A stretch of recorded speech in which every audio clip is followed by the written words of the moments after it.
This is Tom Phillips, and this is the third segment in the webinar by Effective Agreements on common problems when structuring and negotiating agreements. For this section, we're going to discuss what happens if you have a faulty negotiating team. We'll talk, as before, a little bit of the impact, a proposed solution, and I will throw in some more stories to try and make it interesting enough to keep your attention. At the very end of this segment, there's a summary outline in print, but I have no commentary to go with that. It's just a takeaway for you should you find it useful. So, what do I mean by a faulty negotiating team? First, I would like to give credit where credit is due. A lot of this comes straight out of the Caris negotiating training sessions.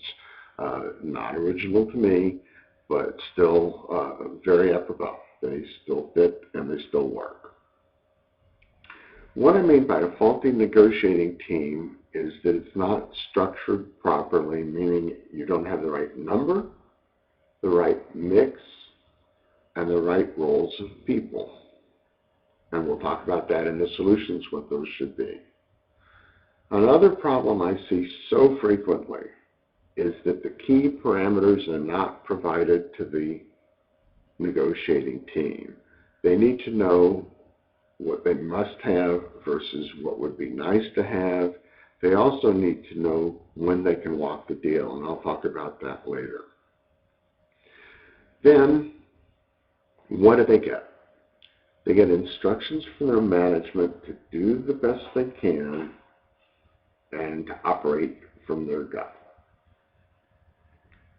Well, that's not necessarily the best way to proceed, but that's the way a lot of companies do their negotiating. So what's the impact of that?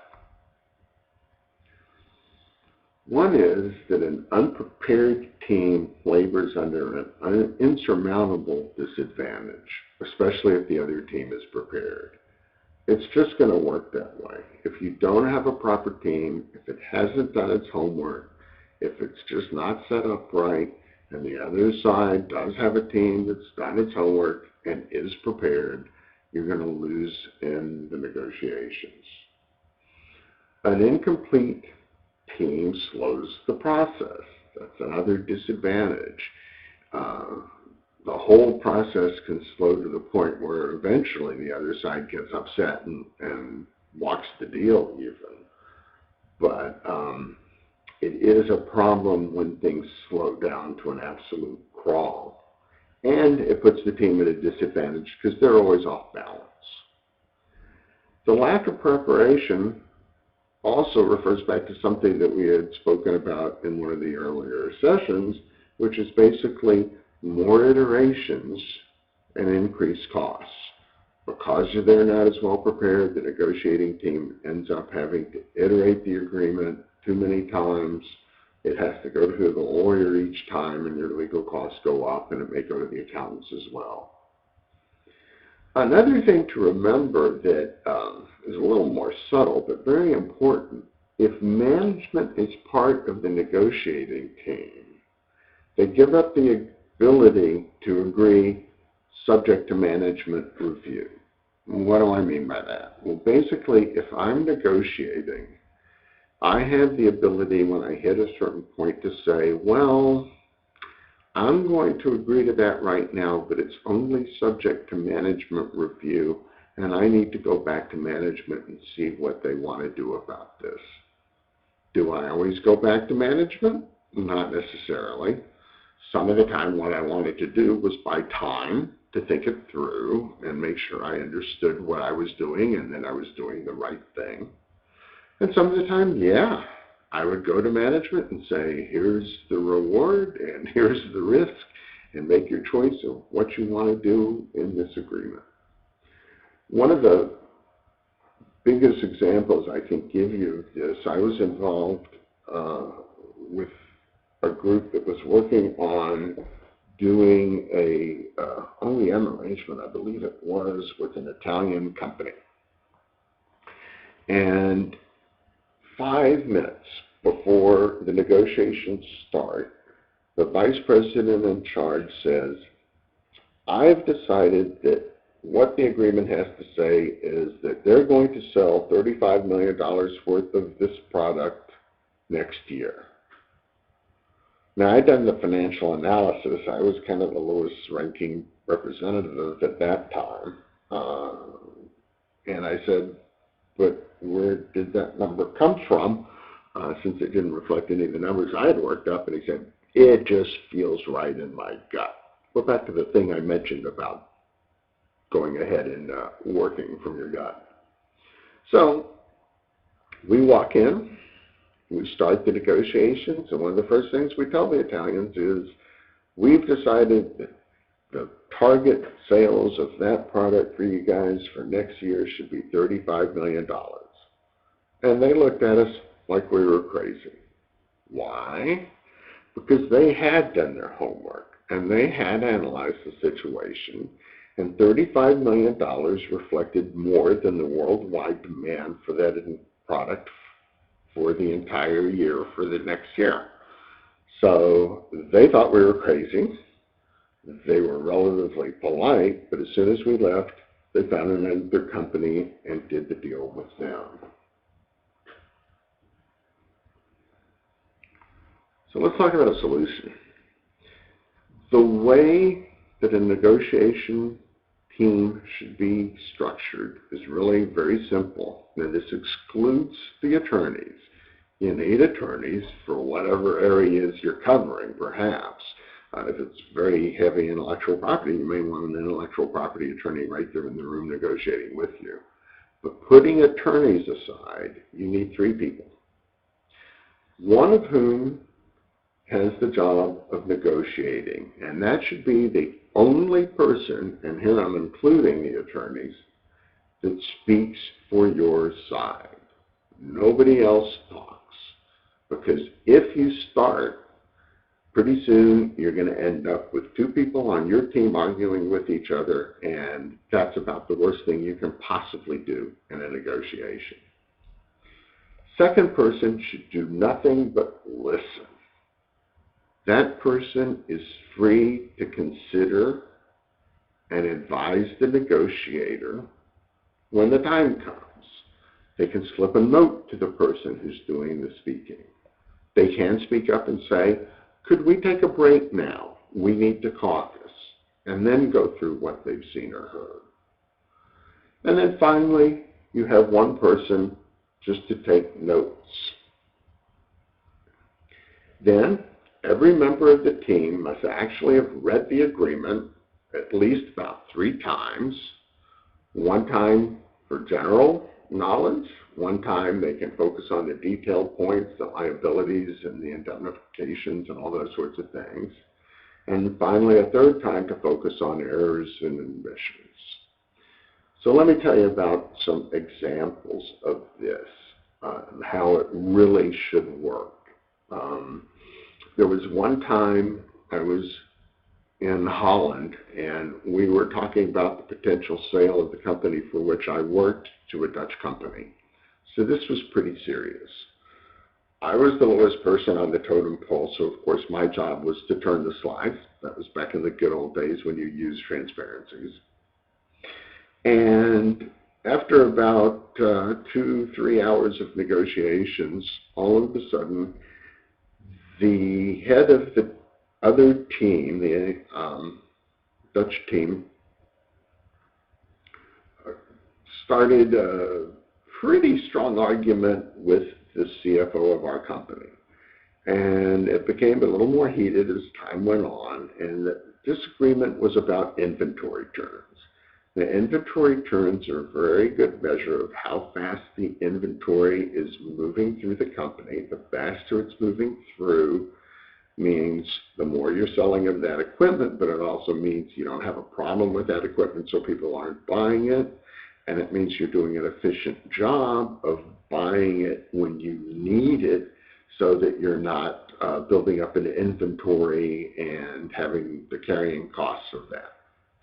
And the person from the Dutch company said, your inventory turns are just ridiculously low. That's terrible. That shows that you've got a sales problem or the product doesn't work or something. Well, the CFO of the company I was working for had prided himself on the fact that he had brought inventory turns up to a very high number for our industry, and it was one of the things he was the most proud of. So he started to get pretty red in the face and argues back. No, those inventories are good for our industry. They're excellent altogether, and there's nothing wrong with them. So now the guy from Holland's getting a red face too, and they're sitting there not quite hollering back and forth at each other. But remember what I said. I was just sitting there. I was free to just listen. And while I was listening, I heard somebody on the other side, not even the head negotiator, but just somebody sitting near him, say something about revenue. And I yelled out, "Stop," which got a rather shocked reaction from everybody in the room since I hadn't spoken much before. And they all stopped and looked at me. And I said to the people on the other side, "How do you calculate inventory turns?" I said, "Well, that's very easy. We do it calculating inventory and revenue." I said, "That's great, but that's not how we do it in the United States. In the United States, it's inventory and cost of goods sold.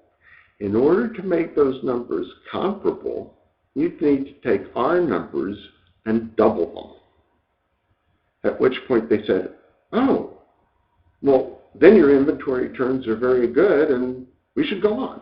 And we went on with the negotiations. Nothing ever came of those, luckily, but that's another story entirely. I've also had some funny things come out with the one person taking notes, because I have had the other side come the next day to the negotiations and say, "Your person took really good notes, we noticed yesterday. Is it okay if he goes ahead and lists all of the open points?" Well, that put us in a little bit of an ethical dilemma. What obligation does our person have to list points that we don't want to be open anymore? What if we prefer that they just forget about them? It's a little bit of a dilemma. More of the solution: any negotiating team needs a detailed negotiating strategy approved by management. That means they need to know the potential concessions, when they're going to be made, and what they're going to gain in return. So what are the trade-offs going to be? And that should be done in writing, in a markup of the agreement, in a nice little notebook or something that negotiating person is carrying. Finally, they need to know when they can walk the deal. And I can't emphasize that enough. If you go into a negotiation without the ability to walk away, you will eventually lose that negotiation. I had an example of that when I was working with a company, and I must say the person on the other side, as far as I could tell, was not very practiced in acquisitions and divestitures. I think this was his first. And it had dragged on for a month and a half, 2 months. Finally, at one point, my boss even had to listen in on one of the phone calls, and at the end of it, he said, "You've been putting up with that for 2 months?" So it went on a little longer, and finally, I had had enough. And I went to the CFO of our company, and I said, "I want permission to walk this deal." And he said, "You know we would never send you into a negotiation where you didn't have that permission. Do what you need to do." So I went back downstairs, and I called the guy up, and I said, "You know that point we've been held up on and we can't seem to get past?" And he said, "Well, yeah." I said, "Well, we're past it now. We're done. We're leaving. Game over. Go home. We're going to take our ball and go home. We're not going to do this deal." And he said, "You mean to tell me over that one little point you're going to walk the whole deal?" And I said, "That's exactly what I'm telling you. We're done." And he said, "Hang on for a minute. I'll call you right back." And sure enough, he called back in about 15 minutes, and he said, "Well, I talked it over with my attorneys," and by the way, it was a business point, not a legal point, And they said, that's okay, we can go forward. And that afternoon, we were able to complete the deal and get it done. Just another lesson. After this, if you continue to look, I'm going to go through and put in this little chart about the process, but it's really just a summary of what I've been talking about, how things would go, and how they would go in order. I hope that this has been a worthwhile webinar for you, and hope you've listened to all 3 parts. And please remember effective agreements should you need some help with this kind of task. Thank you.